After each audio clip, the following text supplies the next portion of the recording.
Already, so we were in continuation to this question, and in which it is saying that at the position shown in figure 3.2, the system is stationary and equilibrium. So 3.2 की situation ये वाली है, यहाँ पर जो ये पूरा system है वो स्टेशनरी है, और सारा का सारा जो सिस्टम है it is in equilibrium.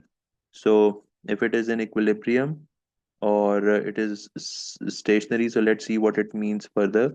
Next it says that at position shown in figure 3.2 the system is stationary in equilibrium. The radius of the sphere, what is there? The radius of the sphere is this much. So what is the radius given to us? 0.048 meter. ये radius है, और वो कहता है 26% of the volume of the sphere is submerged. और density of water उसने हमें कितनी बताई है? 1 × 10⁻³ kg per cubic meter. Plus it is saying state show that the upthrust. तो हमने कौन सी फोर्स फाइंड करनी है? अपथ्रस्ट फोर्स को फाइंड आउट करना है. So people are pretty aware that upthrust formula is what? Rho GV. ये रो कौन सा होगा? ये डेंसिटी होगी वाटर की, स्फेयर की नहीं. और ये V कौन सा होगा? ये होगा वॉल्यूम ऑफ सबमर्ज्ड, कि कितना मटेरियल जो है वो सबमर्ज्ड है, ऑफ सबमर्ज्ड ऑब्जेक्ट. तो इसका मतलब क्या है कि हमें इस टोटल वॉल्यूम यूज नहीं करना, सिर्फ उतना वॉल्यूम ऑफ स्फेयर यूज करना है जो पानी के अंदर मौजूद है, सबमर्ज हुआ है. So first of all, let's find out the volume of a sphere. What is the formula for finding the volume of sphere? 4/3 pi r cube. So if we just plug in the value, what this will become? 4/3 pi. Radius is given to us as 0.048. So उसका आ जाएगा आपके पास whole of cube. So we are going to find out the volume. 4/3 pi r cube. Can anyone tell me what this value will be for 4/3 pi r cube is? 4.6 multiplied by 10 की power minus 4.6 into 10 की power minus. How much is it? 4.6 into 10 की power?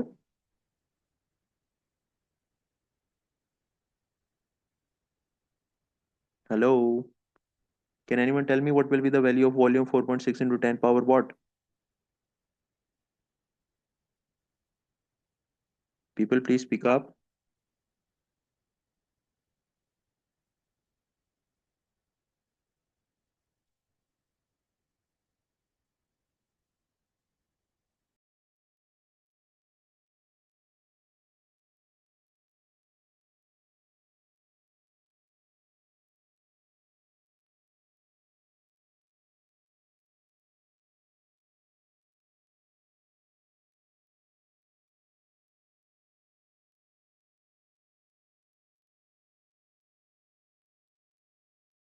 जी मैंने left नहीं किया था, internet got broken, so I'm back. So please see to the question. This question is pretty very important, guys. So can you tell me what will be the volume of this? Volume of a sphere as 4.6 into 10 power what? What will be its answer?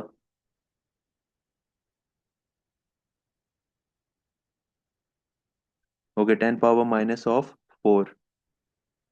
Okay, the volume will be 4. This is the volume. But what is the volume of submerged? Volume of submerged object. कितना object जो submerge हुआ है उसका volume कितना होगा? वो कितना उसने बताया? 26%. सो 26% is how much?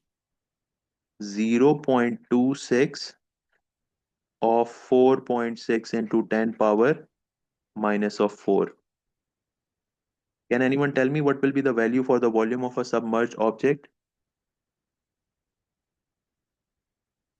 Yes, can anyone tell me what will be the volume of the submerged object? और उसको 0.26 से मल्टीप्लाई करेंगे, क्या आंसर आएगा? प्लीज हरी आप.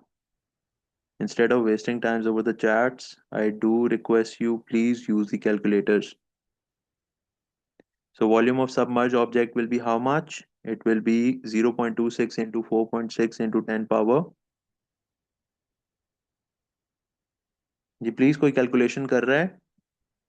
1.196 into 10 raised to power minus 4. Okay, 1.196 into 10 raised to power minus 4 cubic meter. This is the volume. Now we need to find out the upthrust. So what is the formula of upthrust we have? So for finding out the upthrust, our formula is rho g v, and we are having a density of how much? 1 into 10 power 3. The value of g is 9.81. And what is the value of volume? It is 1.19 into 10 raised to power minus of 4. तो इन सबको आप multiply करोगे, आपके पास सब thrust की value आ जाएगी 1.18 Newton. Is this fine? How the value will appear as 1.18 Newton?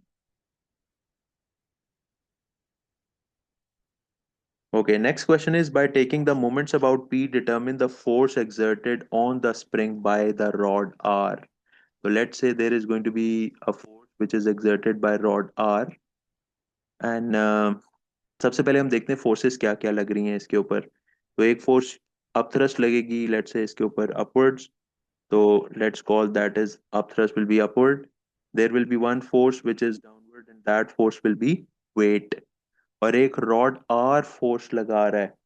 वो जो rod R force लगा रहा है वो कौन सी force होगी?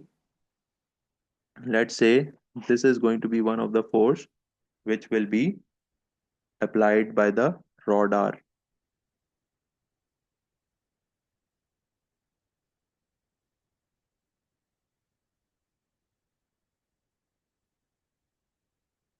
इसको मैं force कह देता हूँ F. ठीक है, जो कंप्रेसिव फोर्स इस पे क्रिएट हो रही होगी वो F है. तो अब हमने प्रिंसिपल ऑफ मोमेंट्स लगाना है, और कितनी फोर्स ये रॉड आर लगा रहा है उसको फाइंड आउट करना है. तो हमें पता है हमारा पिवट पॉइंट कौन सा है, पी पिवट पॉइंट है. तो जो अपथ्रस्ट फोर्स है उसकी वजह से क्लॉकवाइज मोमेंट होगा, वेट की वजह से हमारे पास एंटी क्लॉकवाइज मोमेंट होगा, और इस फोर्स की वजह से भी हमारे पास कैसा मोमेंट होगा? एंटी क्लॉकवाइज मोमेंट क्रिएट होगा. So let's apply the principle of moments to this. तो प्रिंसिपल ऑफ मोमेंट कैसे लगेगा? Clockwise moment will be upthrust into 0.29, which will be equals to weight into 0.29 plus this force into this vertical distance, क्योंकि इस force का perpendicular distance कितना बनेगा? 0.017. So how we are going to apply the principle of moments to this? Principle of moments will be applied in this way. See, so it is going to be upthrust force is 1.18 multiplied by the horizontal distance is 0.29, which will be equals to the weight of the body. What that weight is 0.30 into 0.29, plus there is one force F. So that force F into 0.017. तो इस पूरे relation को आप solve करोगे तो you are going to get the value of the force, and that force will be equals to 15 newton. तो आपके पास फोर्स की वैल्यू कितनी आ जाएगी? The value of the force will be 15 newton. Right guys, this is how it will be solve. इस तरह आप इसके क्वेश्चन 3 को सॉर्ट आउट करोगे. आगे चलते सर हैं. ये कौन सा फॉर्मूला है? जी क्या कह रही हैं? ये कौन सा फॉर्मूला है? बेटा ये फॉर्मूला नहीं, ये प्रिंसिपल ऑफ मोमेंट्स है. Sum of clockwise moment is equal to sum of anti clockwise moment. जब भी कोई बॉडी इक्विलिब्रियम में होती है तो clockwise moments anti clockwise moments के इक्वल होते हैं.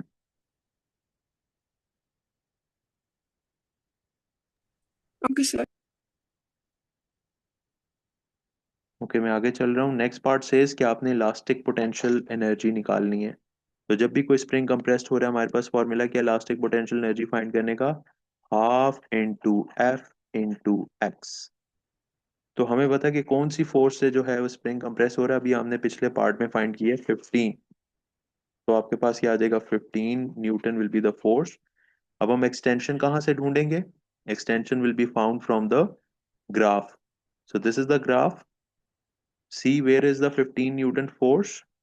तो 15 न्यूटन फोर्स यहाँ पर है, और समवॉट एक्सटेंशन आपकी यहाँ कहीं एग्जिस्ट कर रही है. And the value of the extension appearing is how much?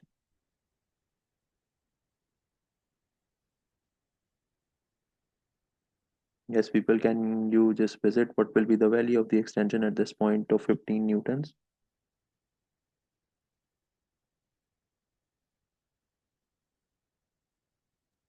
7.2.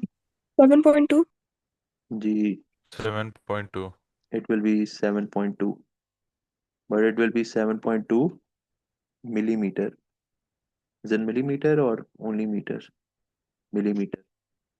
So you have to take very good care of the units present on the axis. ठीक है, तो अब आपके पास EP क्या आ जाएगा? EP will be equals to half, force is 15, x is 7.2 into 10 power minus of 3. तो जब आप इस पूरे वैल्यू को सॉर्ट आउट करोगे, your answer will be 0.054 joules. So 0.054 joules will be your answer. Is this okay?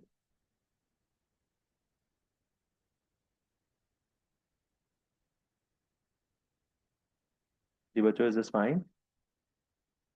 Ji sir. Okay, next आपके पास आ जाता है part D.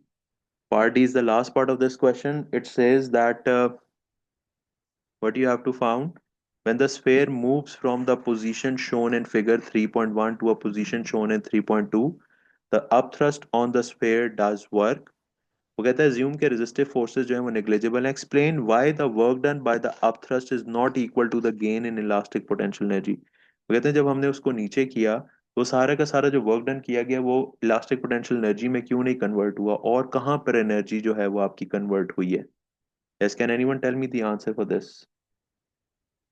At what other point the energy is being transferred or wasted or converted? Thermal energy. No. वो कह रहे resistive forces है ही नहीं. There are no resistive forces. देखो sphere पहले नीचे था, बाद में स्फेयर थोड़ा ऊपर चला गया, तो what energy is going to be converted? Sphere has So gained. from kinetic to gravitational potential. Yes, sphere has gained gravitational potential energy. Sphere has gained gravitational potential energy. Sphere ने क्या gain कर दिया? Sphere ने gain किया है gravitational potential energy को. So this is how this part is going to be done. आगे चलूं? जी सर. ओके. ये वाला जो क्वेश्चन 4 है, this is related to the waves part, so for the time being you may skip it. आगे चलते हैं, क्वेश्चन नंबर 9 पे आ जाएं, 5 पे सॉरी, क्वेश्चन नंबर 5 पे आ जाएं. क्वेश्चन 5 से स्टेट किरचॉफ सेकंड लॉ. तो ये जो सेकंड और फर्स्ट का नाम लेता है ना, फर्स्ट हमेशा केवीएल को, फर्स्ट हमेशा केसीएल को बोलते हैं, और जो second law it is always related to KVL, Kirchhoff voltage law rule, जो लूप वाला रूल है. तो कौन मुझे बताएगा how to define Kirchhoff second law? These definitions might get appeared in your paper, beta. Yes, बच्चों, what is the statement of Kirchhoff's second law? Can sir anyone state? KVL था ना? हाँ, केवीएल था. KVL. किरचॉफ का second law जो है वो KVL वाला होता है, और KVL में जो एनर्जी है वो कंजर्व रहती है. Energy remains conserved in KVL. So what is Kirchhoff second law? उसको हम यूं लिखेंगे कि the sum. Sir, the algebraic sum of EMF is equal to the algebraic sum of potential difference in a closed loop of a circuit. Yes, good. So the sum of EMFs is equal to sum of potential difference. ठीक है, the sum of EMFs is equals to sum of potential difference in a closed loop of a circuit. ठीक है, अगर आप सिर्फ around a close loop तक भी लिख लेते हैं या अराउंड अ लूप भी लिख देते हैं तो भी ये सफिशिएंट है. So this is how you are going to state the Kirchhoff's second law. Now let's come up to this question. This is a circuit being shown in front of you. और ये आपके topical में भी मौजूद होगा. मुझे कुछ बच्चों ने पिछले दिन पूछा भी था कि सर ये क्वेश्चन कैसे होना है. So you can see how this question can be done here in the class as well if those kids are present in the class. So let's see how will this be solved.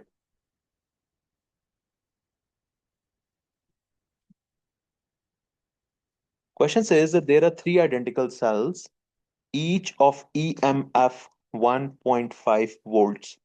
सारे के सारे जो cells हैं उनकी EMF कितनी है? 1.5, 1.5, 1.5.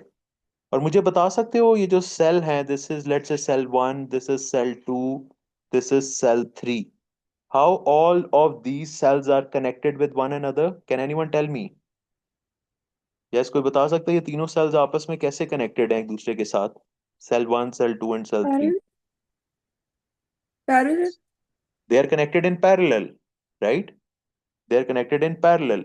और इसकी जो भी total voltage होगी, total resistance होगी, वो किस तरह connected है इस conductor के साथ? Series में, एक loop के form में. ठीक है, ये इसका मेन कॉन्सेप्ट है पूरे सवाल का. ये जो तीनों बैटरीज हैं, इसका पैरेलल कॉम्बिनेशन जो है, it is connected in series with the conductor. So let's see what is being asked in this whole question. सबसे पहले वो कहता था conductor is composed of two cylindrical sections A and B और total resistance आपके पास circuit की कितनी है? 2.2 ohm. Question says show that the resistance of the conductor, यानी कि इस कंडक्टर की रेजिस्टेंस में इसको RC का नाम ले लेता हूं, ये आपने फाइंड करनी है. शो का मतलब you have to prove that it is equals to 2 ohms. अच्छा, तो चलें शुरू करते हैं हम बात को. मैं सबसे पहले डिस्कस करता हूं what will be the total internal resistance. Yes guys, how to find out the total internal resistance in this case. जी, कोई बता सकता है कैसे हम फाइंड करेंगे टोटल इंटरनल रेजिस्टेंस इन तीनों केसेस में? क्योंकि ये तीनों पैरेलल में हैं.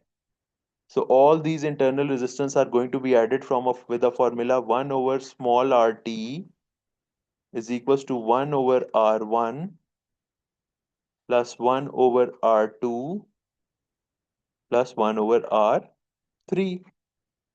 So total resistance मेरे पास कितनी आ जाएगी? इंटरनल की बात कर रहा हूँ, सिर्फ इन तीन बैटरीज की इंटरनल रेजिस्टेंस की. तो ये आ जाएगी आपके पास 1 divide by 0.59 plus 1 over 0.59 plus 1 over 0.59. क्यों मैं 0.59 लिख रहा हूँ? Because it is in 590 milli. तो 590 milli is 0.59. What will be my reciprocal on the right side? 0.59 और ऊपर क्या आ जाएगा? 1 plus 1 plus 1. So total resistance will be how much? It will be 0.59 over 3. 0.59 over 3. और इसको अगर मैं सॉल्व करूं तो मेरे पास टोटल रेजिस्टेंस आ जाएगी 0.197 ओहम्स. ये क्या आ गई? इन तीनों बैटरीज की टोटल रेजिस्टेंस. अगर मैं अब इस सर्किट को थोड़ा सा सिंप्लीफाई करूं तो थोड़ा सा सिंप्लीफाई करके मुझे क्या महसूस होगा कि लेट्स से ये एक बैटरी है जो इन तीनों बैटरीज का कॉम्बिनेशन है, प्लस उसके साथ ये एक कंडक्टर लगा हुआ है. क्या मैं यूं कह सकता हूं? This is the conductor and this is the combination of cells. All the cells are combined together. तो अगर इसकी रेजिस्टेंस मुझे पता चल गई है RT की के 0.197 है और मुझे इस कंडक्टर की रेजिस्टेंस निकालनी है और मुझे ये पता चल गया कि टोटल जो रेजिस्टेंस है पूरे सीरीज सर्किट की वो 2.2 ओम है जो क्वेश्चन में बता दी गई है. Can I find out the resistance of the conductor? I know in series I know in series what happens. The total resistance is found by adding all the resistances. तो मैं total internal resistance को add करूंगा with the resistance of conductor. So the total resistance given to me is how much? 2.2. The resistance of the internal one is how much? 0.197. Plus I have to find out the resistance of conductor. So what's the mechanism of finding out the resistance of a conductor?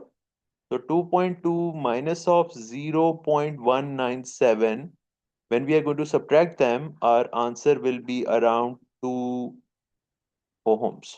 तो हमारे पास RC की value कितनी आ जाएगी? 2 ohms. Is this fine? How will it be proved? जी sir. तो हमने क्या टास्क करना है कि सबसे पहले हम इन तीनों सेल्स की इंटरनल रेजिस्टेंस फाइंड कर लेंगे. So the internal resistance can be found for all the three cells in parallel by using the parallel combination. और हमें पता है कि जो combination of cells है इन तीनों की इसकी जो total resistance है वो in series है with the resistance of a conductor. So when it is in series with the conductor, we know that total resistance in series can be found by adding the internal resistance plus the resistance of the conductor. Is this fine? जी sir. Okay. आगे चल रहा हूं. Question कहता है calculate the current in the conductor. तो आपने conductor के अंदर क्या निकालना है? करंट निकालना है कि कितना करंट इस कंडक्टर में फ्लो कर रहा है. तो this is the basically total current given by the battery I. This is to be found. We know what is the total resistance given to us. The resistance which is given to us is how much? It is 2.2. 2.2. The total resistance given to us is 2.2. And can you tell me what will be the total voltage given by the cells? As Sum of the these cells. cells, no, as these cells are in parallel. So parallel में voltage क्या 1.5. रहेगी? It will remain same. The voltage will remain same. And that voltage will be equals to how much? 1.5 volts. So if I need to find out the current, मैं simple formula use करूंगा. V is equals to IR. V is equals to IR. और I अगर आपने find करना है, so I will be equals to V over R. It will be 1.5 over 2.2. So 1.5 over 2.2 is how much? 0.68 amperes. So this much current will be 0.68 amperes. Is it fine? जी sir. अरे please speak up. क्या ये बात समझ आ रही है आपको कि how the current is going to be 0.68 amperes? जी sir. Okay, moving onwards to the next part.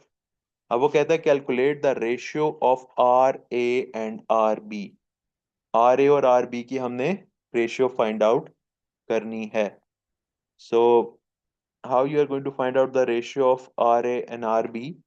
So you know the two cylindrical sections A and B of the conductor are made from the same material. जब material same होगा तो आपकी resistivity क्या होगी? It will be same. और इनकी length भी क्या है? आपस में सेम है. वो कहता है diameter of section A is 4.3 millimeter, diameter of section B is 7.6 millimeter. और आपने करना क्या है? resistance of section A is RA, resistance of section B is RB और कैलकुलेट करनी है रेशियो को RA ओवर RB को. ओके जी. मेरे पास फॉर्मूला क्या होता है रेजिस्टेंसेस का? R is equals to rho L over A. ठीक है, ये मेरे पास दोनों का फॉर्मूला है. तो अगर मैं इसको कहूं कि this is for wire A या कंडक्टर A, तो can I write it as RA is equals to length of A over area of A. और लाइकवाइज मैं दूसरे के लिए भी लिखूं कि R of B is equals to rho length of B over area of B. Yes, I can write.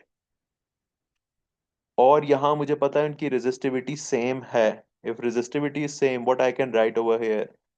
Rho is equals to resistance of A into area of A whole divided by length of A. Likewise यहाँ भी मैं लिख सकता हूँ resistivity is equals to R of B into A of B divided by L of B. क्योंकि resistivity same है तो हम इन दोनों equations को क्या कर लेता हूँ मैं कंपेयर कर लेता हूँ इक्वेट कर लेता हूँ. तो ये फॉर्मूला क्या बन जाएगा? R A area A over length A will be equals to RB area B over length of B. पर उससे मुझे एक और बात भी बताई कि दोनों की जो लेंथ है वो भी सेम है. Both are having same length as well. तो अगर दोनों की लेंथ सेम है तो LA और LB आपस में कट डाउन हो जाएंगे. और मुझे चाहिए क्या? मुझे चाहिए RA और RB फाइंड करना है. तो मेरा RA divided by RB will be equals to what? It will be equals to area of conductor B divided by area of conductor A. अब क्योंकि मुझे एरिया तो नहीं दिया हुआ, मुझे क्या प्रोवाइड किया हुआ है? डायमीटर प्रोवाइड किया हुआ है. तो मैं एरिया को लिखता हूं in terms of diameter. Area को क्या लिखने जा रहा हूं मैं? I am going to write area in terms of diameter. And what it will be equals to? We know area of a cylinder is given by pi into d square over 4 whole divided by pi into diameter of A square over 4. In short, we can also say this pi and pi cancels out, 4 and 4 cancels out. तो RA over RB मेरे पास किसके equal आ जाएगा? RA over RB will be equals to diameter of B square whole divided by diameter of A का square. तो अब दोनों diameter मेरे पास मौजूद हैं. So what will be the diameter of B? It will be 7.6 का square. And what is the diameter of A? It is 4.3 का square. तो इन दोनों के स्क्वायर को आप डिवाइड करेंगे तो आपके पास वैल्यू आ जाएगी 3.1. आपके पास वैल्यू क्या आ जाएगी? 3.1. तो RA over RB will be equals to 3.1.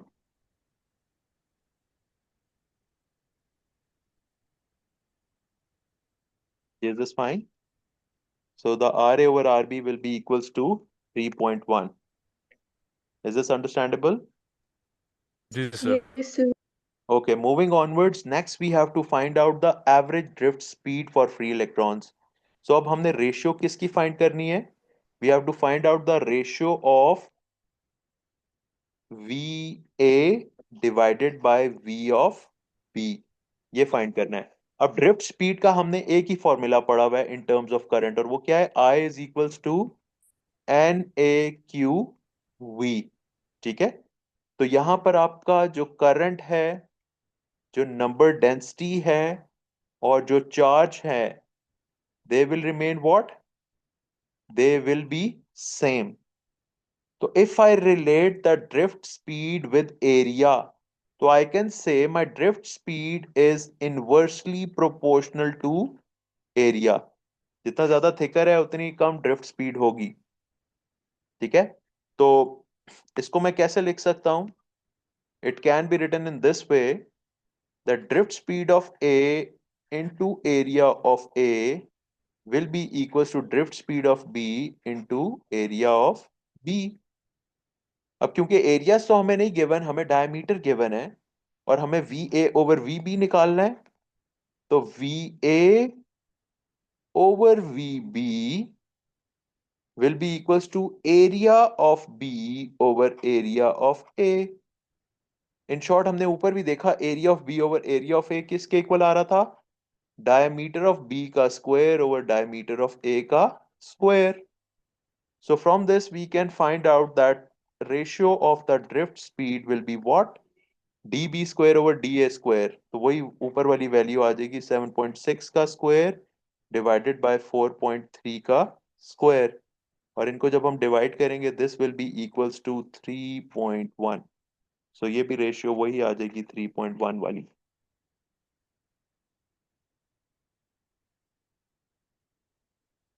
Is it fine? Yes, sir. Okay. Moving onwards to the next part, last part I guess. हाँ, अब वो कह रहे हैं कि सर्किट में उसको हम चेंज कर रहे हैं, ऑल्टर कर रहे हैं by removing one of the cell. तो सर्किट में आपको पता है कितने सेल लगे हुए हैं? एक सेल है,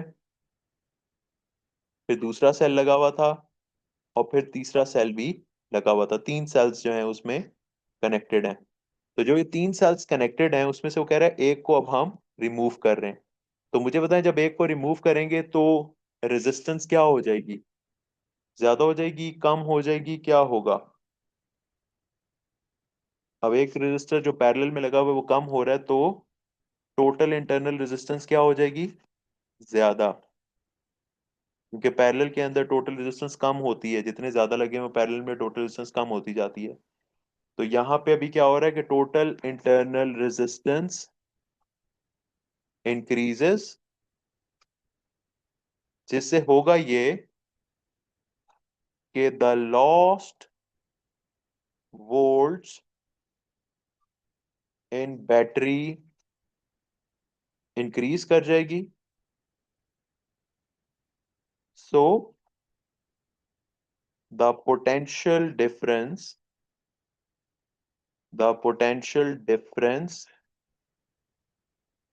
across the conductor, तो जो पोटेंशियल डिफरेंस होगा अक्रॉस द कंडक्टर वो क्या हो जाएगा? इट डिक्रीजेस, वो कम हो जाएगा। तो टोटल रेजिस्टेंस बढ़ने से आपके जो लॉस्ट वोल्ट्स हैं वो इंक्रीज हो जाएंगे, क्योंकि आप रेजिस्टेंस बढ़ रही है तो जो इंटरनली वोल्टेज जाया होना शुरू हो जाएगी। तो आपके टोटल ईएमएफ में से जब वो लॉस्ट वोल्ट्स माइनस हो जाएगी, the remaining amount of the voltage will be coming across the conductor. So the potential difference across a conductor also decreases. Is this fine?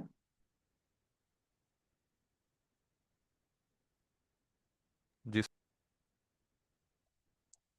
अच्छा, अब हम चल रहे हैं अपने इस पेपर के लास्ट क्वेश्चन के ऊपर, और लास्ट क्वेश्चन जो है वो न्यूक्लियर फिजिक्स का पार्ट है, सॉरी पार्टिकल फिजिक्स का पार्ट है। तो इसमें हम देखते हैं इसको कैसे सॉल्व करना है। Question 6 is the nuclide of carbon is unstable and undergoes beta decay. It is emitting the high energy electron and an anti-neutrino to form a nuclide X. The equation for this decay is shown. तो कह रहा है carbon के बाद ये एक element X निकला और E निकला, और this is electron anti neutrino. इसको हम क्या बोलते हैं? This is called as anti neutrino. एक मासलेस पार्टिकल होता है जिसकी कुछ अमाउंट ऑफ एनर्जी प्रेजेंट होती है। तो कार्बन से वो X में गया, और इलेक्ट्रॉन इलेक्ट्रॉन के ऊपर हमेशा 0 लिखा जाता है, नीचे -1 लिखा जाता है। और ये पार्टिकल कौन सा है? ये बीटा नेगेटिव पार्टिकल है। This is a beta negative particle. तो इसमें से जब 0 निकल गया ऊपर, तो ऊपर एज इट इज रहेगा, दिस विल रिमेन एज 14, और -1 ये 6 में +1 ऐड हुआ तो दिस विल बिकम 7। तो यूं इस तरह आपकी इक्वेशन जो है वो कंप्लीट होगी। This is regarding the beta decay equation, beta negative decay equation in fact. अब वो कह रहा है बीटा डिके इक्वेशन को आपने लिखना है इन terms of fundamental particles involve. तो फंडामेंटल पार्टिकल इन्वॉल्व होने का क्या मतलब है कि आपने इसको लिखना है इन टर्म्स ऑफ क्वार्क्स। तो क्वार्क्स की फॉर्म में कैसे लिखेंगे? आप यहां देखें कि यहां एक प्रोटॉन बढ़ रहा है, और एक न्यूट्रॉन जो है वो किस में कन्वर्ट हो रहा है? प्रोटॉन के अंदर। सो neutron is converting into proton. तो न्यूट्रॉन कितने क्वार्क से बना होता है? यूडीडी। तो आप इसको यूं भी लिख सकते हो, UDD is converting into UUD, plus there is one electron, plus there is one anti-neutrino, plus there is one electron anti-neutrino. तो तो ये आपके पास इक्वेशन होगी इसकी, द फंडामेंटल पार्टिकल्स को इन्वॉल्व करके। नेक्स्ट वो कहता है अपनी इक्वेशन को यूज करें और शो करें हाउ चार्ज इज कंजर्व्ड। तो लेफ्ट साइड पे अगर मैं देखूं तो मेरे पास चार्ज क्या है, ऑन माय लेफ्ट साइड मेरे पास चार्ज आ जाएगा u। अप क्वार्क का चार्ज होता है +2/3e -1/3e, and down quark is also written as -1/3e। ये ऐसे ही होता है चार्ज। Yes, sir. ओके और अगर मैं अपने राइट साइड पे देखूं तो this is my left hand side by the way, what will be on my right hand side, on my right hand side UUD क्या बन जाएगा, UUD will be equals to 2 up quarks 2/3e plus 2/3e minus 1/3e plus एक electron भी है तो मैं इसको यूं लिख दूं नेगेटिव ऑफ e। तो इस सब को सॉल्व करें वो भी जीरो आ जाएगा, इसको भी सॉल्व करें तो वो भी जीरो आ जाएगा। कैसे, 2/3 माइनस 2 इस पूरी इक्वेशन को सॉल्व करेंगे आंसर इज जीरो, और यहाँ राइट हैंड साइड पे भी आप सबको सॉल्व करें और फिर माइनस ऑफ ई करें तो आपके पास क्या आंसर आ जाएगा, e minus e will be zero. So हम कहेंगे the charge is conserved, the charge is conserved. ठीक है, यहाँ बोलेंगे चार्ज जो है वो क्या है, कंजर्व है। ओके लास्ट वो कह रहे हैं कि state an observation about beta particle that is explained by the existence of neutrinos. तो हम इसमें क्या लिखेंगे कि बीटा पार्टिकल्स जो एमिट हो रहे हैं न्यूक्लियस से